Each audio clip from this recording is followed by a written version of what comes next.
आज पहुँची जाइछन्ति जरासंधंकर समस्त सैन्य सामंत एवं कालदमनंकर समस्त सैन्य सामंत गढ़द्वार में पहुँची जाइछन्ति एक कथा को जानी पारिलेनि प्रभु श्रीकृष्ण।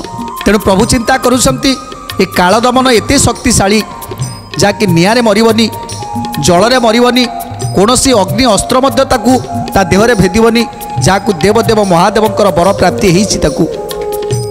तेणु जदि से एमिति न मरिबो ताहले की उपाय मरिबो ताकू चिंता करने को पड़ो।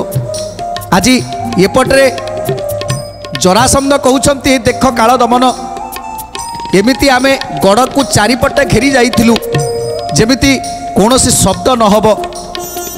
तेणु सेमिति भाव में जेतेले घेरी गलु से कृष्ण बलराम तथापि आमको धूली देई से खसी चली गले।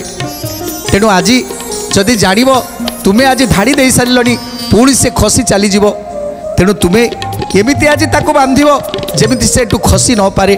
कालदमन कहउछन्ति ठीक अछि तुमे निश्चिंत रुह मु कौन करुछि देख। गड़ जय करी जदु बल विनाशिबा राम कृष्ण को जीवंत धरी घेनी जीवा राम कृष्ण को जीवंत धरी घेनी जीवा राम कृष्ण को जीवंत धरी घेनी जीवा।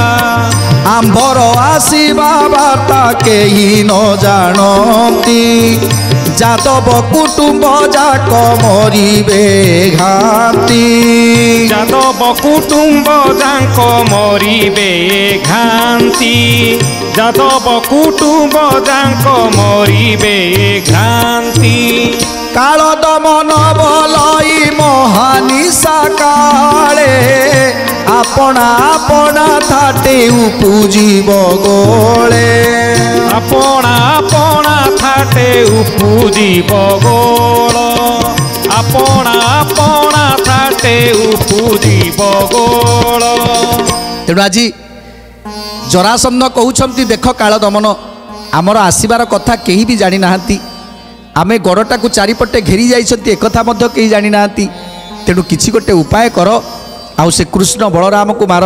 तेणु कालदमन कहउछन्ति जो निशा काल रे रात्रि समय जदि गोल हम ये गोल भितर जदि कृष्ण खसिकी चलीज निज निज भितर ये हणाहणी हो मरीजे ताहले कृष्ण जदि खसिकी चलीज ताहले कौन हम केही काहाकू अंधारे न पारिबे चिनी आपना आपना मधे हेबे हणाहणी आपना आपना मधे हेबे हणाहणी आपना आपना मधे हेबे हणाहणी।